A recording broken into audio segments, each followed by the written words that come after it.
Bismillahirrahmanirrahim. Assalamualaikum warahmatullahi wabarakatuh.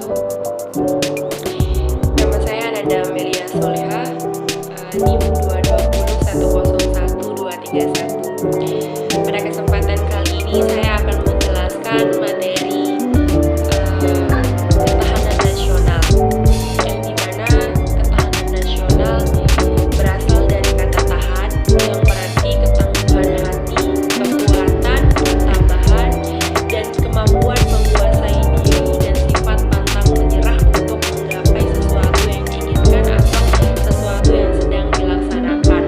Dan yang dimana di sampingnya nasional juga dapat diartikan sebagai penduduk yang tinggal di suatu wilayah yang berdaulat, yang dimana seringkali ketahanan nasional juga diartikan sebagai kondisi dinamis yang berisi keuletan atau ketangguhan untuk menghadapi segala macam ancaman, tantangan, hambatan, dan rintangan yang datang dari luar maupun dari dalam, dan yang datang secara langsung maupun tidak langsung, yang dapat membahayakan kondisi identitas atau integritas suatu bangsa dalam mencapai cita-cita suatu bangsa.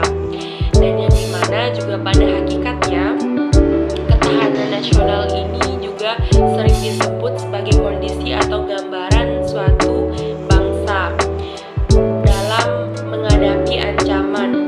Menurut Lembaga Ketahanan Republik Indonesia, yang mengartikan bahwa ketahanan nasional ini adalah sebagai kondisi dinamis bangsa Indonesia, dan yang dimana ketahanan nasional ini mempunyai dua faktor penguat, yang diantaranya adalah sifat ideologi atau sifat ketahanan keamanan.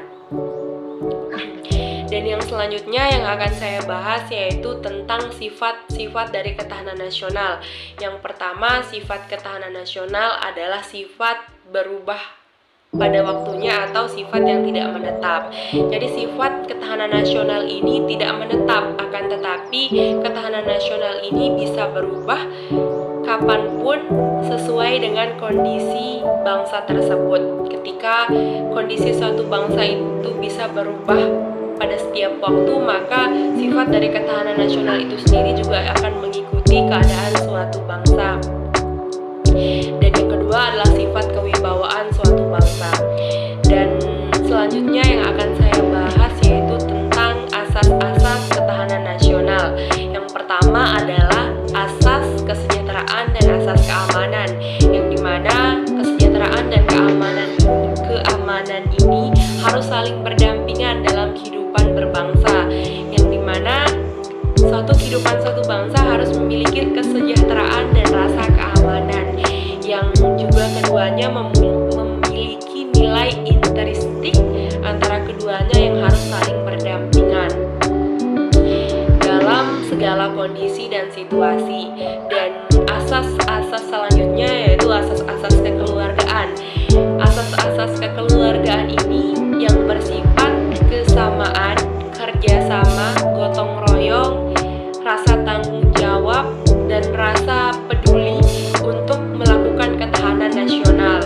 Dan yang dimana dalam suatu bangsa harus memiliki rasa tanggung jawab untuk sama-sama mempertahankan ketahanan dalam suatu bangsa.